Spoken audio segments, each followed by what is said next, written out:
Hello guys, আসসালামু আলাইকুম। আশা করি সবাই ভালো আছেন। আমি আজকে আপনাদেরকে ভিন্ন স্বাদে মুরগির মাংস রান্না করে দেখাবো। তাহলে চলুন শুরু করা যাক। আমি এখানে একটি কড়াই বসিয়ে দিয়েছি, দিয়ে পরিমাণ মতো তেল দিয়ে দিয়েছি। এবার দিয়ে দিচ্ছি মুরগির মাংসগুলো। এখানে 500 গ্রাম মতো মুরগির মাংস আছে। আগের থেকে কেটে ধুয়ে রাখছিলাম পানি ঝরিয়ে। আমি মাংসগুলো আজকে আগের থেকে ভেজে নিয়ে রান্না করব। মুরগির মাংস কিন্তু আগের থেকে ভেজে নিয়ে রান্না করলে অন্যরকম স্বাদ আসে। আপনারা একদিন রান্না করে খেয়ে দেখবেন বাসায়। মাংসগুলো ভাজাও হয়ে গিয়েছে। এর থেকে বেশি ভাজলে কিন্তু আবার মাংসের স্বাদটা নষ্ট হয়ে যাবে। জাস্ট এরকম ভাজলেই হবে। এবার মাংসগুলো আমি উঠিয়ে নিচ্ছি। একই তেলে আলুগুলো ভেজে নেব।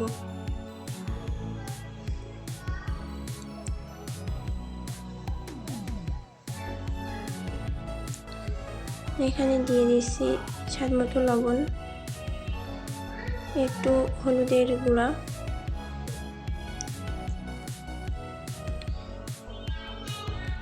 এবার আলুগুলো ভালোভাবে ভেজে নিতে হবে। একটু লালচে করে ভেজে নিতে হবে। বেশি ভাজলে কিন্তু আবার স্বাদটা নষ্ট হয়ে যাবে। দেখুন আলুগুলো ভাজা হয়ে গিয়েছে। এবার আলুগুলো উঠিয়ে নিচ্ছি। এখানে আমি 2টা এলাচ দিয়ে দিচ্ছি, 2টা তেজপাতা,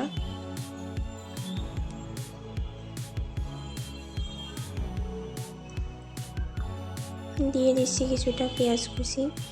এখানে 3টা পেঁয়াজ আছে। 3টা পেঁয়াজ আগের থেকে কুচি করে কেটে রাখছিলাম।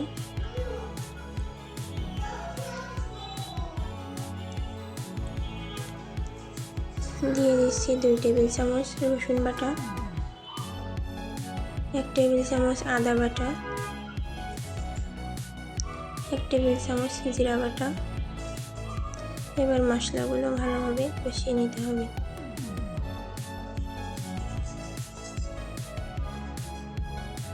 দিয়ে দিচ্ছি স্বাদ মতো লবণ,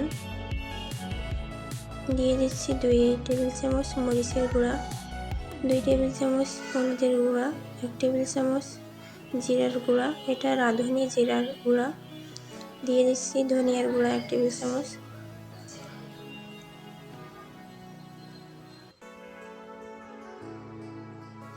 মশলাগুলো ভালোভাবে কষিয়ে নিতে হবে। এবার একটু পানি দিয়ে দিচ্ছি। মশলা কষানোর সময় একটু পানি দিয়ে কষিয়ে নেবেন।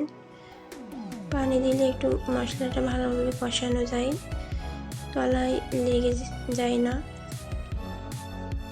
এবার দিয়ে দিচ্ছি আলু মাংসগুলো।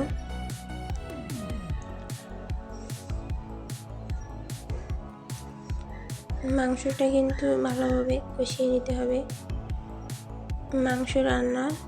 মাংস কষানোর কাছে মাংস যত ভালোভাবে কষিয়ে নিতে পারবেন তত মাংসে স্বাদ আসে। দিয়ে দিছি কিছুটা রসুন। মুরগির মাংসে আস্ত রসুন দিলে কিন্তু অন্যরকম একটি স্বাদ আসে। মাংসগুলো ভালোভাবে কষিয়ে নিচ্ছি। দেখুন মাংসগুলো কিন্তু কষানো হয়ে গিয়েছে, প্রায় কষানো হয়ে গিয়েছে। এবার আমি পরিমাণ মতো পানি দিয়ে দিচ্ছি। পানিটা আপনারা বুঝিয়ে দিবেন, আলু রসুন সিদ্ধ হয় পারফেক্টভাবে সেরকম বুঝেই দিবেন। এবার একটি ঢাকা দিয়ে ঢেকে দিচ্ছি মাংসগুলো। দেখুন মাংসগুলো রান্না হয়ে গিয়েছে। আমি আপনাদেরকে পরিবেশন করে দেখাচ্ছি। দেখুন মাংস কিন্তু কতটা সুন্দর হয়েছে। আপনারা চাইলে বাসায় রান্না করে খেতে পারেন। আমার ভিডিওটা যদি ভালো লেগে থাকে তাহলে লাইক কমেন্ট করতে ভুলবেন না এবং অবশ্যই সাবস্ক্রাইব করে পাশে থাকবেন আরও নতুন নতুন ভিডিও পাওয়ার জন্য। আল্লাহ হাফেজ সবাইকে।